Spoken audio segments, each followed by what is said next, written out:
It's always very difficult for me to talk about the price of beef or lamb without upsetting someone, but I'm going to do my best to be objective and not piss anybody off for once.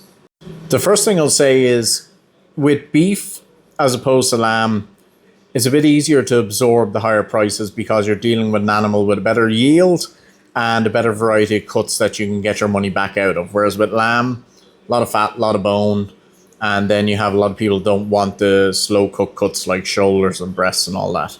So, a bit easier in that respect.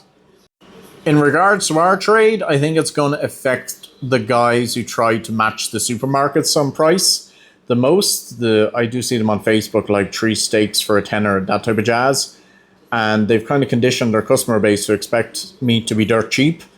And now the price is rocketing up, and their customers are going to say, well, no, I'll just go to the supermarkets then. So that would be my concern for those people. Do I think these record high prices are here to stay? No. And any farmer who makes any long-term plans with that in mind is just a fool. What I mean by that is no bad thing lasts forever, no good thing lasts forever. During COVID, we made out like bandits because all the restaurants were closed, a lot of the takeaways were closed, people had to shop in the butchers. On top of that, wholesale meat prices were low because those outlets were closed. But we didn't make long-term plans assuming it'd be like that for 5 or 10 years because we knew, show me a man with a plan, I'll show you a fool. Now, do I think that beef prices are going to go back to where they were? Again, absolutely not, and anybody who thinks they are is a fool. The main reason for that would actually go back to something I learned as an apprentice butcher, and I actually learned it from a customer. And that, very simply put, is that the value of money changes over time. We've gone through an inflationary period, and now the value of money has changed compared to a few years ago. What that customer told me about was how he had made £1 million in the early 90s and figured that was enough to retire on.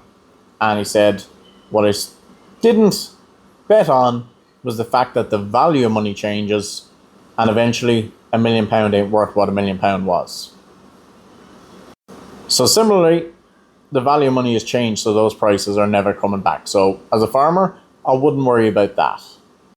If you put a gun to my head and said, what's your best guess about where a long-term price will settle out at? Long-term, talking year or two's time, I would say, just totally off the top of my head, around 6, maybe 6.50 a kilo. No evidence for that. That's purely just what I think. Short term, I say it'll come back to around 7. Now, I know farmers are going to be telling me that the national herd is down, there's a lot of guys getting out of farming. All I'm saying is, please do not bet your entire future on that. Because things happen that you never seen happening before. All it takes is some outbreak, some BSE, some foot and mouth, and all of a sudden the job is fucked.